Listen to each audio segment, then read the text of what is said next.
Next बेटा हमें proof करना है टी इक्वल टू 2π√L/g, जहाँ टी है टाइम पीरियड, L है लेंथ ऑफ द पेंडुलम और g है एक्सेलरेशन ड्यू टू ग्रेविटी। बेटा अगर ये डायमेंशनली करेक्ट तभी होगा जब LHS में ये वाला टर्म और RHS में ये वाला टर्म आपका डायमेंशनली करेक्ट होगा। 2π एक कांस्टेंट है, तो किसी भी कांस्टेंट का डायमेंशन 1 होता है। तो पहले हम LHS में देखेंगे टी का डायमेंशन। टी का डायमेंशन कितना हुआ बेटा? L हो गया। RHS में है 2π√L/g, तो हम 2π को नहीं काउंट करेंगे, 2π हट जाएगा। तो डायमेंशन ऑफ हमें निकालना है L/g। यहाँ ये ध्यान दो बेटा कि जो रूट है इसको आप क्या लिख सकते हो? इसको लिख सकते हो L/g के पावर 1/2। अब आप इसको अलग अलग तरीके से डायमेंशनल निकालने की कोशिश करिए। देखिए बेटा L का डायमेंशन क्या होगा? कैपिटल L, और ये पावर 1/2 लगा दीजिए। G का डायमेंशन क्या होगा? G का डायमेंशन होगा बेटा LT-2, LT-2 पावर 1/2। अब आप इसको ज़रा सॉल्व करिए तो देखिए क्या रिजल्ट आता है। यहाँ L के पावर 1/2 है और ये 1/2 आपका L के साथ है, तो ये L के पावर 1/2 और ये L के पावर 1/2 कैंसिल आउट हो जाएगा। बचेगा क्या? यहाँ नीचे बचेगा T⁻² इंटू 1/2, तो ये 2 से ये 2 कैंसिल आउट हो जाएगा, बचेगा T⁻1 और वो 1 यानी 1/T के पावर -1 बचेगा बेटा। जब इसको आप ऊपर ले जाएंगे तो ये वैल्यू हो जाएगी T। आप क्या देख रहे हैं कि LHS में जो टर्म है और RHS में जो टर्म है वो दोनों आपस में इक्वल हैं। इसका मतलब ये वाला भी डायमेंशनली करेक्ट है। तो ये जो तुमने पढ़ा बेटा, ये आपने पढ़ा डायमेंशनली कैसे करके कोई चीज़ करेक्ट है कि नहीं, इसको प्रूफ करने का तरीका। अब हम बताने जा रहे हैं, हमारा नेक्स्ट डेरिवेशन है कैसे करके किसी भी इक्वेशन को डिराइव किया जाए, यानी derivation of any equation. Derivation of any equation वो हम पढ़ने जा रहे हैं।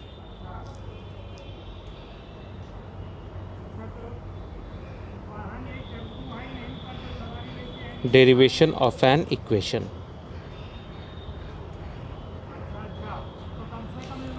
या फॉर्मूला, ठीक है। सपोज बेटा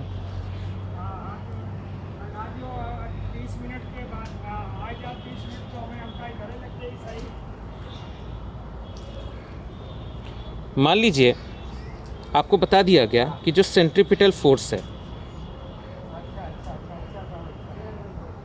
ये सेंट्रीपिटल फोर्स आपका डिपेंड करता है mass, velocity and radius of the path. ये 3 बात इन्होंने कह दी और कहा कि आप इससे फॉर्मूला डिराइव करिए। कैसे करेंगे देखते जाइए। सबसे पहली चीज़ बेटा, सेंट्रीपिटल फोर्स F ये किस पे डिपेंड कर रहा है? मास पे। तो आप तुरंत प्रोपोर्शनल का साइन लगा के मास लगा दीजिए। और आप जब भी कोई फार्मूला डिराइव करते हैं तो आप नोटिस करिएगा, जैसे मैंने कहा कि बेटा इसका जो फार्मूला आएगा वो ये आएगा mv²/r। तो यहाँ m के पावर 1 है, v के पावर 2 है और r के पावर 1 है। ये तो हमें फाइनल रिजल्ट में आया ना, स्टार्टिंग में तो मुझे पता नहीं है कि यहाँ पे m की वैल्यू कितनी होगी, v की वैल्यू कितनी होगी या r की वैल्यू कितनी होगी। इसीलिए हम यहाँ m के पावर a लगा देंगे और ये a जो होगा ये इन पावर्स को बताएगा। तो F प्रोपोर्शनल टू m हो गया। उसी तरीके से इन्होंने कहा जो फोर्स है वो वेलोसिटी पर भी डिपेंड करता है, यानी F प्रोपोर्शनल टू v और v के पावर b लगा देंगे पावर। और फिर इन्होंने कहा कि F proportional to r power c, यानी रेडियस के क्या है, c पावर के है और इसकी वैल्यू कोई ना कोई होगी। अब क्या करिए बेटा, इन तीनों को कंबाइन कर दीजिए। तो जब आप कंबाइन करेंगे तीनों कंबाइन होके कुछ ऐसा आ जाएगा, v power b and r power c। आपने तीनों को यहाँ पे क्या कर दिया, कंबाइन कर दिया। कंबाइन करने के बाद आप यहाँ से प्रोपोर्शनल साइन हटाइए। प्रोपोर्शनल साइन हटाएंगे तो उसकी जगह पर मान लीजिए के लगा दे रहे हैं, m power a, v power b and r power c। अब हमें क्या करना है, चूँकि ये डायमेंशनली करेक्ट इक्वेशन है, क्योंकि हम जो इक्वेशन प्रूफ करने जा रहे हैं वो डायमेंशनली करेक्ट होगा, इसीलिए हम दोनों साइड के डायमेंशंस को लिख के इक्वल करेंगे। पहले f का डायमेंशन देखेंगे।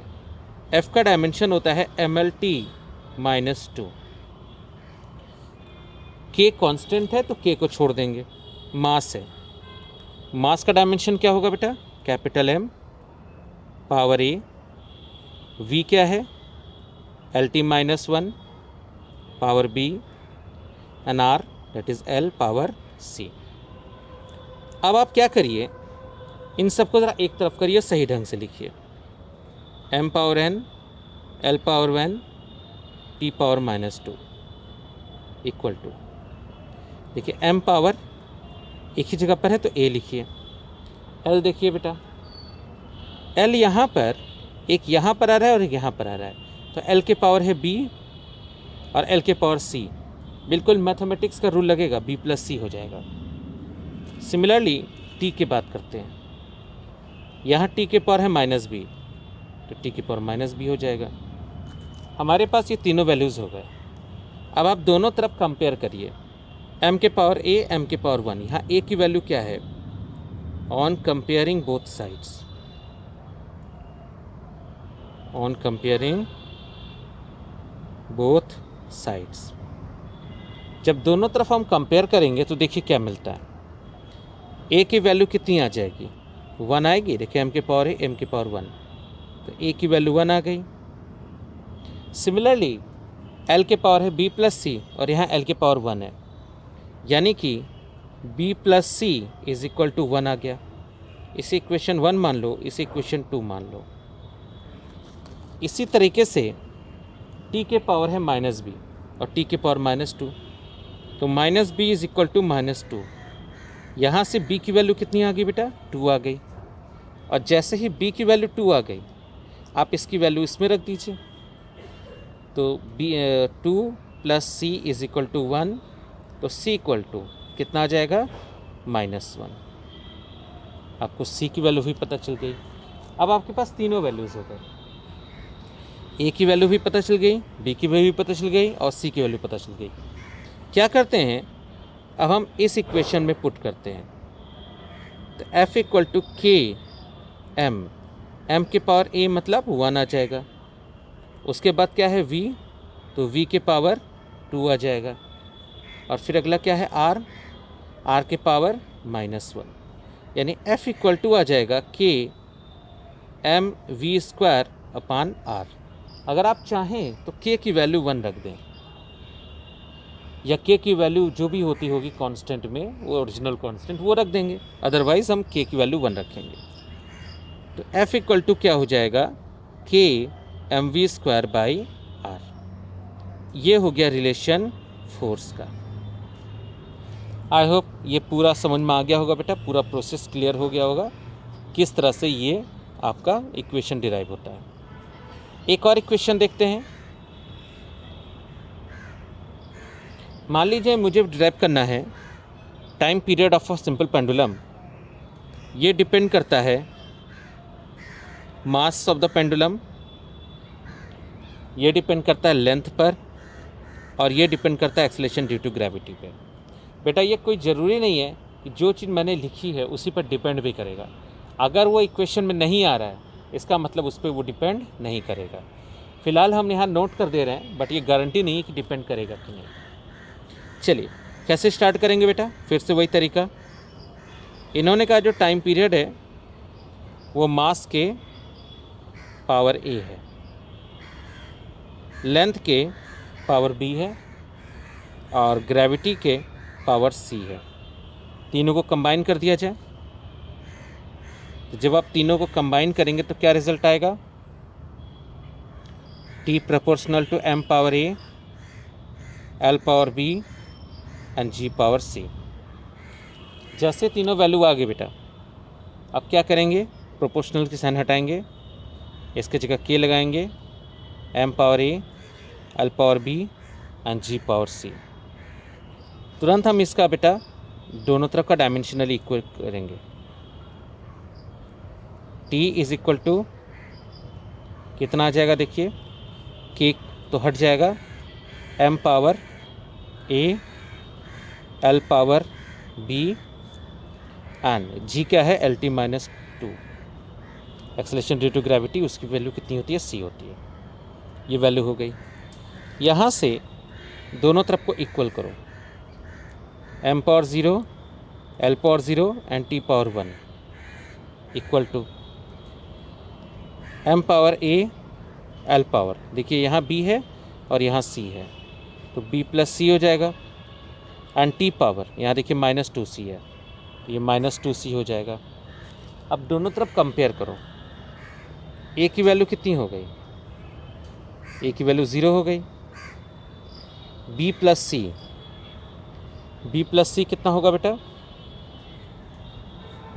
b प्लस c कितना होगा आपका, b प्लस c हो जाएगा आपका 0।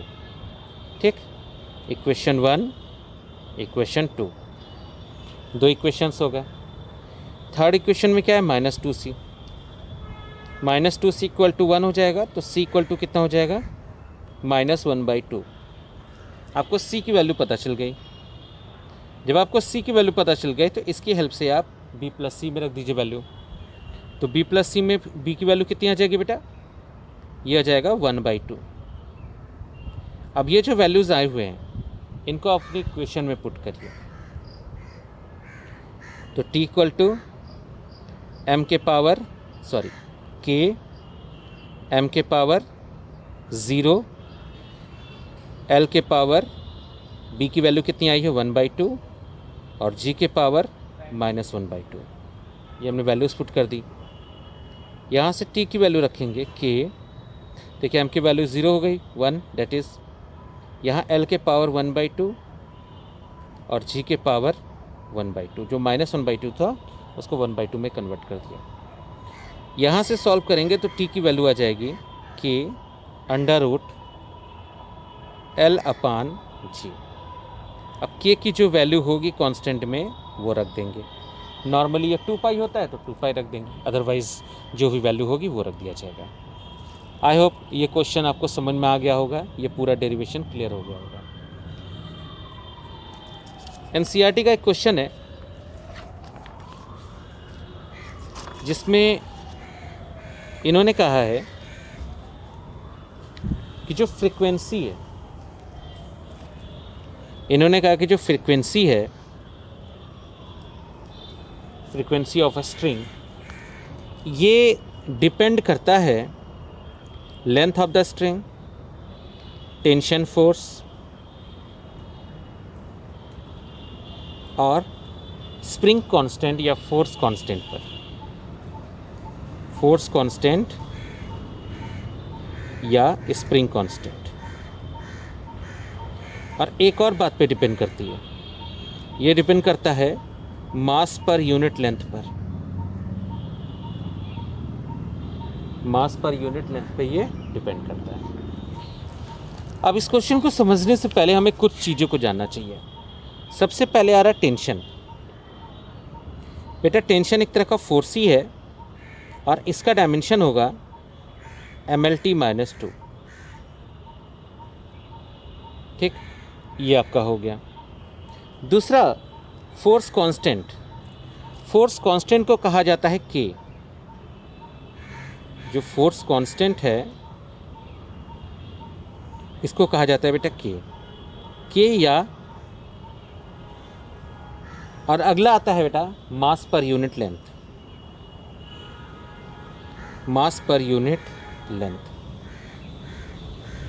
जब हम बात करते हैं मास पर यूनिट लेंथ तो इसको डिनोट करेंगे m अपान, देखिए कैपिटल M अपान L, m डैश, और इसका डायमेंशन अगर हम देखेंगे तो इसका डायमेंशन होगा ML-1। ओके, इतनी चीज़ों पे फॉर्मूला होता है। आपको अगर हम फॉर्मूला बता दें तो ये रिलेशन होता है F equal to 1/2L under root T upon m dash. ठीक है, इस रिलेशन पे ये फॉर्मूला होता है।